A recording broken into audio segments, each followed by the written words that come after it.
ದೇಶದ ಅತಿದೊಡ್ಡ ವಿಮಾನಯಾನ ಸಂಸ್ಥೆ ಅಂದರೆ ಅದು ಇಂಡಿಗೋ. ಇದೇ ಇಂಡಿಗೋದಲ್ಲಿರುವಂತಹ ಗೊಂದಲ ಮತ್ತು ಗೋಜಲುಗಳು ಮುಂದುವರಿತಾ ಇದೆ. ಅದರ ಪರಿಣಾಮ ಸಾವಿರಾರು ಜನ ಪ್ರಯಾಣಿಕರು ಪರದಾಟ ನಡೆಸಬೇಕಾದಂತಹ ಪರಿಸ್ಥಿತಿ. ಹೌದು, 4ನೇ ದಿನವೂ ಕೂಡ ಇಂಡಿಗೋ ವಿಮಾನ ಹಾರಾಟದಲ್ಲಿ ವ್ಯತ್ಯಯ. ದೇಶದಾದ್ಯಂತ ಮುಂದುವರೆದಿದೆ ಇಂಡಿಗೋ ಫ್ಲೈಟ್ ಸಮಸ್ಯೆ. ಕೆಂಪೇಗೌಡ ಇಂಟರ್ನ್ಯಾಷನಲ್ ಏರ್ಪೋರ್ಟ್ನಲ್ಲಿ ಇವತ್ತೂ ಕೂಡ ನೂರಾರು ವಿಮಾನಗಳ ಹಾರಾಟ ರದ್ದು. ಬೆಂಗಳೂರಿನಿಂದ ನಿರ್ಗಮಿಸಬೇಕಿದ್ದ 50ಕ್ಕೂ ಹೆಚ್ಚು ವಿಮಾನಗಳ ಹಾರಾಟ ರದ್ದಾಗಿದೆ. ಬೆಂಗಳೂರಿಗೆ ಬರಬೇಕಿದ್ದ 40ಕ್ಕೂ ಹೆಚ್ಚು ಫ್ಲೈಟ್ಗಳು ಕ್ಯಾನ್ಸಲ್ ಆಗಿದೆ. ಇಂಡಿಗೋ ವಿಮಾನಯಾನ ಸಂಸ್ಥೆಯ ವಿರುದ್ಧ ಪ್ರಯಾಣಿಕರು ಆಕ್ರೋಶ ಹೊರಹಾಕ್ತಾ ಇದ್ದಾರೆ. 1 ದಿನ ಸರಿ, 2 ದಿನ ಸರಿ, 4 ದಿನ ಹಿಂಗಾದ್ರೆ ಹೆಂಗೆ, ಏನು ಮಾಡಬೇಕು ಅಂತ ಕೇಳ್ತಿದ್ದಾರೆ. ಮುಂಗಡವಾಗಿ ನಾವು ಟಿಕೆಟನ್ನು ಕಾಯ್ದಿರಿಸ್ಕೊಂಡಿದ್ವಿ, ಪ್ಲಾನನ್ನು ಮಾಡ್ಕೊಂಡಿದ್ವಿ, ಸಾವಿರಾರು ರೂಪಾಯಿಯನ್ನು ವೇಯಿಸಿದ್ವಿ. ಈಗ ನೋಡಿದರೆ ಫ್ಲೈಟ್ ಇಲ್ಲ, ಕ್ಯಾನ್ಸಲ್ ಆಗಿದೆ ಅಂತಿದ್ದಾರೆ. ಸರಿಯಾದ ಕಾರಣವನ್ನು ಕೂಡ ಹೇಳ್ತಿಲ್ಲ. ಯಾವಾಗ ಸರಿಯಾಗುತ್ತೆ ಅನ್ನೋದರ ಮಾಹಿತಿ ಕೊಡ್ತಾ ಇಲ್ಲ. ತನಿಖೆ ಆಗ್ತಾ ಇದೆ ಅನ್ನುವಂತಹ ಮಾತನ್ನು ಕೂಡ ಆಡ್ತಿದ್ದಾರೆ. ನೋಡಿ ಪ್ರಯಾಣಿಕರ ಆಕ್ರೋಶ ಹೇಗಿದೆ ಅಂತ ಹೇಳಿ. ಸಿಬ್ಬಂದಿಗಳಿಗೆ ಪ್ರಶ್ನೆ ಮೇಲೆ ಪ್ರಶ್ನೆಗಳನ್ನು ಕೇಳ್ತಾನೆ ಇದ್ದಾರೆ. ಸಿಬ್ಬಂದಿಗಳಿಂದ ಬರ್ತಾ ಇರುವಂತಹ ಉತ್ತರ ಏನು? ತನಿಖೆ ಆಗ್ತಾ ಇದೆ, ಆದಷ್ಟು ಬೇಗ ಸರಿಯಾಗುತ್ತೆ ಅಂತ.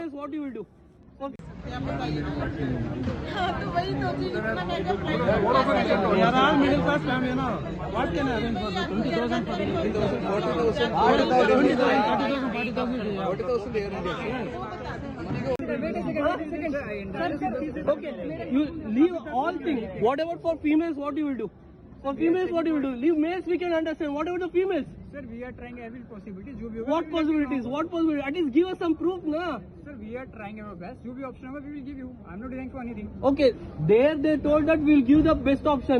Here we came. Again, here we came. There is no option that we are getting. Simply we are buying the clothes. Sorry, we are taking our baggage. That's it. Once that is done, we are done, right? Wait a second. Okay, you leave all things. Whatever for females, what you will do?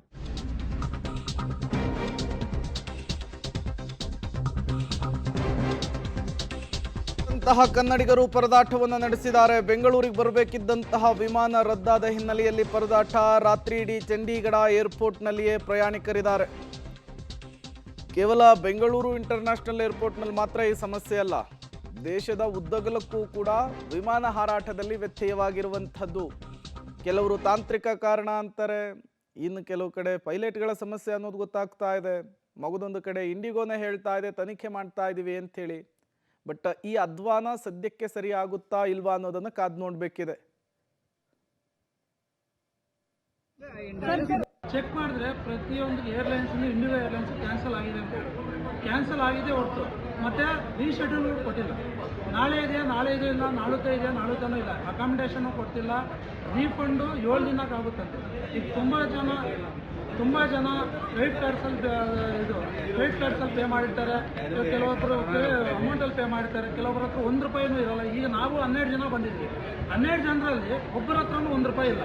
ಒಬ್ಬರ ಹತ್ರ 1 ರೂಪಾಯಿ ಇಲ್ದಿರ ಈಗ ನಾವು ಯಾವ ಥರ ನಮ್ಮ ಊರಿಗೆ ನಾವು ಸೇರ್ಕೊಳ್ಳಿ? ಈಗ ಬೆಂಗಳೂರಿಗೆ ಯಾವ ಥರ ರೀಚ್ ಆಗಲಿ? 1 ರೂಪಾಯಿ ಯಾರ ಹತ್ರ ಇಲ್ಲ. ರೀಶೆಡ್ಯೂಲ್ ಕೊಡ್ತಿಲ್ಲ. ಅಮೌಂಟ್ ಬಂದ್ಬಿಟ್ಟು 7 ದಿನಕ್ಕೆ ರಿಫಂಡ್ ಆಗ್ತಿದೆ ಅಂತ ಹೇಳ್ತಿದ್ದಾರೆ. 7 ದಿನಕ್ಕೆ ರೀಪೇಮೆಂಟ್ ಆಗ್ತದೆ ನಮಗೆ. ಈಗಿನ ವ್ಯವಸ್ಥೆ ಏನು? ಈಗ ಊಟ ಇಲ್ಲ. ಬೆಳಗ್ಗೆಯಿಂದ ನಾವು ಸಾಯಂಕಾಲ 4 ಗಂಟೆಗೆ ಬಂದಿದ್ದೀವಿ ಏರ್ಪೋರ್ಟ್ಗೆ. 4 ಗಂಟೆ ಏರ್ಪೋರ್ಟ್ ಬಂದು ಇಲ್ಲಿವರೆಗೂ ನಾವು ಕಾತಿದ್ವಿ. ಒಬ್ಬರ ಹತ್ರ ಒಂದು ರೀಫಂಡ್ ಇಲ್ಲ, ರೀಫಂಡ್ ಆಪ್ಷನ್ ಇಲ್ಲ, ರೀಶೆಡ್ಯೂಲ್ ಆಪ್ಷನ್ ಇಲ್ಲ ಬೇರೆ ಏನು ವ್ಯವಸ್ಥೆ ಇಲ್ಲ. ಹೋಟೆಲ್ ವ್ಯವಸ್ಥೆ ಇಲ್ಲ. ಒಂದು ವಾಟರ್ ಬಾಟಲ್ ಕೊಟ್ಟಿಲ್ಲ ನೀರು ಕುಡಿಯೋಕ್ಕೆ. ಇಲ್ಲ ನಾಳೆ ದಿನ ಬೇರೆ ಶೆಡ್ಯೂಲ್ ಅಂತ ನೋಡ್ತೀವಿ ಅಂದ್ಕೊಂಡ್ರೆ ನಾಳೆ ದಿನ 20,000 ಇದೆ. ಒಂದು ಫ್ಲೈಟ್ ಟಿಕೆಟ್ 20,000, 30,000, 40,000 ಇದ್ರೆ ಯಾವ ತರ ನಾವು ಪೇ ಮಾಡ್ಕೊಂಡು ಬರಕ್ಕಾಗುತ್ತೆ? ಇಂಡಿಗೋ ಏರ್ಲೈನ್ಸ್ ಅಂತೂ ಅಧ್ವಾನ ಏರ್ಲೈನ್ಸ್ ಯಾವುದು ಇಲ್ಲ. ವರಿಷ್ಠ ಏರ್ಲೈನ್ಸ್ ಇದೆ ಇಂಡಿಗೋ ಏರ್ಲೈನ್ಸ್. ಇದು ಚಂಡೀಗಢದಲ್ಲಿ ಸಿಲುಕಿಕೊಂಡಿರುವಂತಹ ಕನ್ನಡಿಗರ ಪರಿಸ್ಥಿತಿ. ವಾಪಸ್ ಬೆಂಗಳೂರಿಗೆ ಬರಬೇಕು ಅಂಥೇಳಿ ಮುಂಚಿತವಾಗಿಯೇ ಟಿಕೆಟನ್ನು ಕಾಯ್ದಿರಿಸಲಾಗಿತ್ತು. ಈಗ ನೋಡಿದರೆ ಫ್ಲೈಟ್ ಕೈ ಕೊಟ್ಟಿದೆ. ಸದ್ಯಕ್ಕೆ ಸಮಸ್ಯೆ ಸರಿ ಹೋಗಲ್ಲ ಅನ್ನೋದು ಗೊತ್ತಾಗ್ತಾ ಇದೆ. ಈಗೇನು ಮಾಡಬೇಕು? ಆಲ್ಟರ್ನೇಟಿವ್ ವ್ಯವಸ್ಥೆಯನ್ನು ಕೂಡ ಮಾಡಿಕೊಡ್ತಾ ಇಲ್ಲ, ಸರಿಯಾಗಿ ಏನನ್ನೂ ಕೂಡ ಹೇಳ್ತಾ ಇಲ್ಲ. ಅಧ್ವಾನ ಸೃಷ್ಟಿಯಾಗಿ ಹೋಗಿದೆ.